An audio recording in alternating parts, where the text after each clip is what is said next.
Oke anak-anak semua, kita lanjutkan pembahasan sistem peredaran darah pada manusia.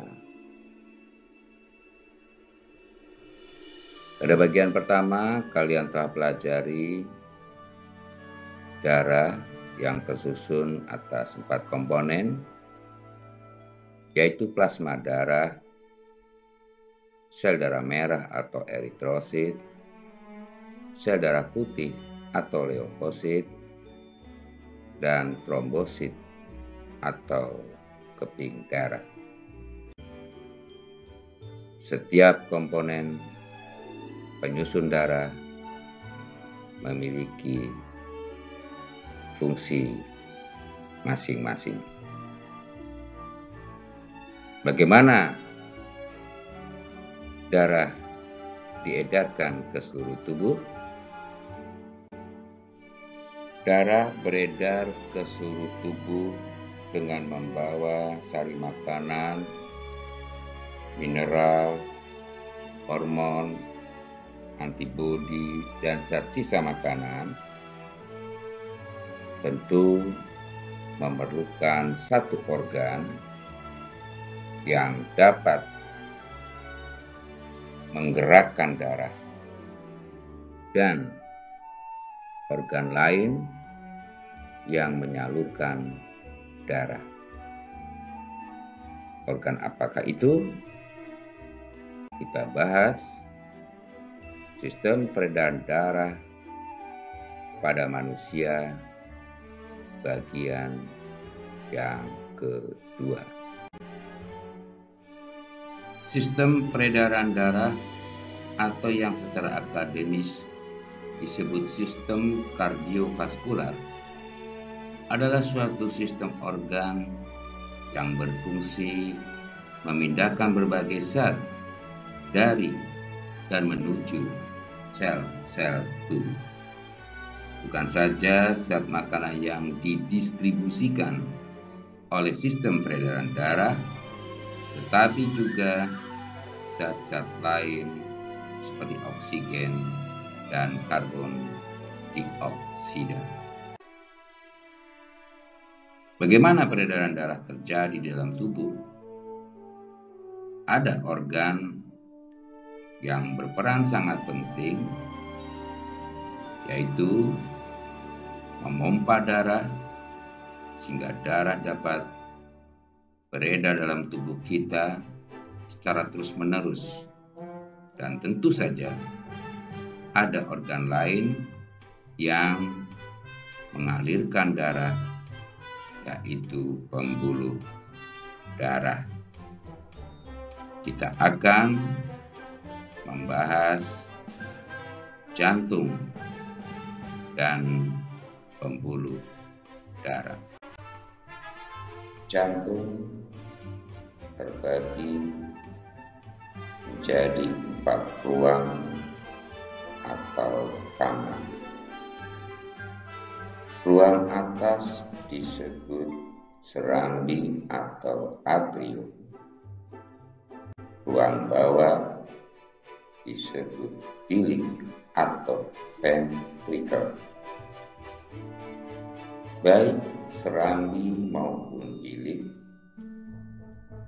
keduanya terbagi 2, masing-masing serambi kanan dan serambi kiri, bilik kanan dan bilik kiri.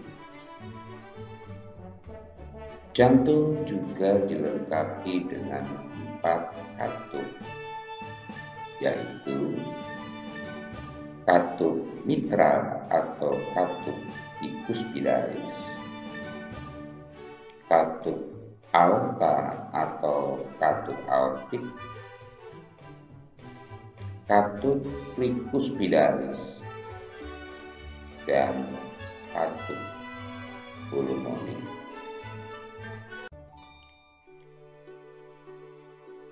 Pembuluh darah yang membawa darah masuk ke dalam jantung disebut vena, dan pembuluh darah yang membawa darah keluar dari jantung disebut arteri. Bagaimana jantung memompa darah? Otot serambi kiri berelaksasi atau melakukan perenggangan, menyebabkan darah dari paru-paru yang kaya akan oksigen masuk melalui pembuluh darah, yaitu vena pulmonalis. Darah pun berada di dalam serambi kiri. Otot serambi kiri berkontraksi, menyebabkan darah di dalamnya mendapatkan tekanan. Katup bikuspitalis terbuka. Bersamaan dengan otot serambi kiri berkontraksi, otot bilik kiri berelaksasi. Darah pun mengalir dari serambi kiri ke bilik kiri. Otot bilik kiri berkontraksi, menyebabkan darah pada otot bilik kiri mendapat tekanan dan bergerak masuk ke aorta. Katup aortik terbuka, darah mengalir menuju pembuluh darah melewati pembuluh arteri besar atau aorta, diedarkan ke seluruh tubuh kecuali paru-paru. Saya ulangi, dari bilik kiri darah dialirkan melalui aorta ke seluruh tubuh, tetapi tidak dialirkan ke paru-paru. Darah yang dialirkan ke seluruh tubuh ini kaya akan oksigen. Setelah darah keluar dari jantung melewati aorta, darah pun melakukan perjalanan panjang beredar ke seluruh tubuh dan kembali ke jantung melewati pembuluh vena cava. Otot serambi kanan melakukan perenggangan atau relaksasi, darah pun masuk ke serambi kanan. Perjalanan darah dari bilik kiri masuk ke aorta dan beredar ke seluruh tubuh, kembali ke jantung melewati vena cava dan akhirnya masuk ke serambi kanan, disebut dengan peredaran darah besar. Otot serambi kanan berkontraksi, bersamaan dengan itu otot bilik kanan berelaksasi. Akibat otot serambi kanan berkontraksi, darah yang ada di dalamnya mendapat tekanan. katup trikuspidalis terbuka, darah pun mengalir dari serambi kanan ke bilik kanan. Otot bilik kanan berkontraksi, darah yang ada di dalamnya mendapatkan tekanan. Katup pulmonik terbuka, darah pun masuk ke pembuluh arteri pulmonari untuk dialirkan ke paru-paru. Pada arteri pulmonari ini, darah kaya akan karbon dioksida. Peredaran darah kecil. Darah dari bilik kanan melewati arteri pulmonari masuk ke dalam paru-paru. Keluar dari paru-paru melewati vena pulmonari dan akhirnya darah masuk ke serambi kiri.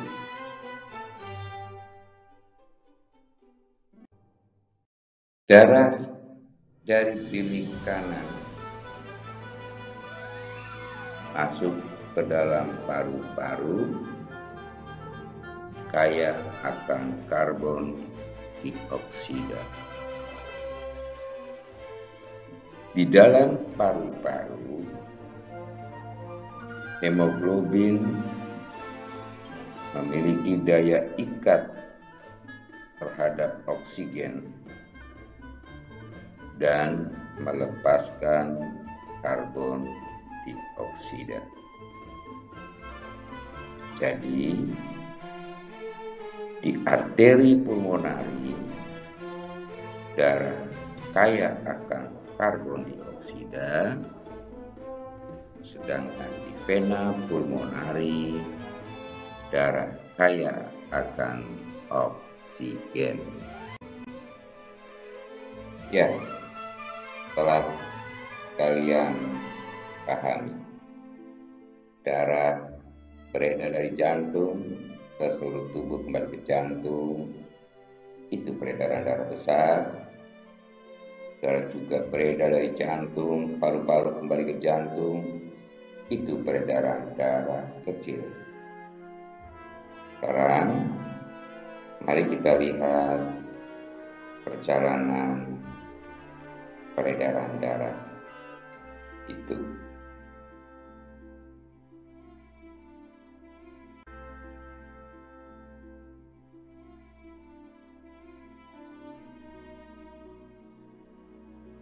Ya, jantung memompa darah. Darah masuk melewati vena pulmonari dari paru-paru dengan membawa banyak oksigen. Serambi kiri berkontraksi, bilik kiri relaksasi, darah mengalir dari serambi kiri ke bilik kiri. Bilik kiri pun berkontraksi, darah masuk ke aorta, katup aorta terbuka, darah pun beredar ke seluruh tubuh melewati pembuluh arteri. Pembuluh arteri ini bercabang yang disebut dengan kapiler dan melepaskan oksigen pada jaringan tubuh, sementara karbon dioksida diambilnya dan dikembalikan ke jantung melalui pembuluh darah vena. Ketika masuk ke dalam jantung, pembuluh-pembuluh darah vena menjadi satu yang disebut dengan vena cava. Darah pun masuk ke jantung melalui vena cava dan di dalam serambi kanan yang terkontraksi, darah pun mengalir ke bilik kanan. Selanjutnya bilik kanan berkontraksi, mengalirkan darah ke paru-paru.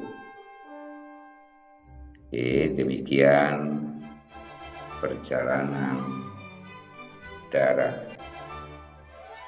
dari jantung ke seluruh tubuh kembali ke jantung, dari jantung menuju paru-paru kembali ke jantung, maka peredaran darah manusia disebut juga peredaran darah ganda. Tekanan darah. Darah yang berwujud cair dapat bergerak atau mengalir dari satu tempat ke tempat yang lain jika ada perbedaan tekanan di kedua tempat itu. Di dalam jantung, tempat yang memiliki tekanan tinggi ada di serambi dan tempat yang tekanannya rendah ada di bilik. Itu sebab di dalam jantung darah mengalir dari serambi ke bilik. Sedangkan darah beredar ke seluruh tubuh dari jantung atau darah mengalir ke paru-paru dari jantung. Tentu itu juga karena tekanan di jantung lebih besar daripada tekanan darah di pembuluh darah, baik pada jaringan tubuh maupun paru-paru. Ketika bilik kiri dalam keadaan kontraksi menimbulkan tekanan yang besar, darah pun mengalir dari jantung ke seluruh tubuh. Sebaliknya, ketika bilik kanan berkontraksi menimbulkan tekanan yang besar, darah mengalir dari jantung ke paru-paru. Tekanan darah ketika ventrikel atau bilik berkontraksi disebut dengan tekanan sistolik. Sedangkan tekanan darah ketika ventrikel atau bilik berelaksasi disebut tekanan distolik. Tekanan darah normal berkisar 120-80 mm Hg. Artinya tekanan sistoliknya 120 mm Hg dan tekanan distoliknya 80 mm Hg. Gangguan pada sistem peredaran darah. Jantung koroner. Penyakit jantung koroner disebabkan tersumbatnya arteri koronaria oleh lemak atau kolesterol. Akibatnya suplai darah ke otot-otot jantung menjadi terganggu. Varises. Varises adalah suatu keadaan di mana pembuluh darah balik atau vena mengalami pelebaran dan terbuntir. Varises pada umumnya terjadi di daerah kaki. Hipertensi atau tekanan darah tinggi. Hipertensi disebabkan arteriosklerosis atau pengerasan pembuluh darah. Akibatnya, tekanan darah di atas normal. Hipotensi atau tekanan darah rendah. Hipotensi disebabkan kurangnya volume darah. Akibatnya tekanan darah di bawah normal. Stroke disebabkan tersumbatnya pembuluh darah pada otak oleh lemak atau kolesterol. Akibatnya, asupan oksigen ke otak menjadi berkurang. Hemofilia. Hemofilia disebabkan jumlah trombosit di bawah normal, sehingga darah suka membeku. Hemofilia merupakan kelainan genetis. Anemia. Anemia disebabkan karena kekurangan hemoglobin atau sel darah merah. Akibatnya, tubuh kekurangan oksigen. Leukemia atau kanker darah. Leukemia disebabkan fungsi sumsum tulang terganggu. Akibatnya jumlah komponen darah yang diproduksi menjadi abnormal, sehingga mengganggu fungsi organ tubuh yang lain. Demikian anak sekalian, pembahasan tentang sistem peredaran darah pada manusia. Sekian dan terima kasih.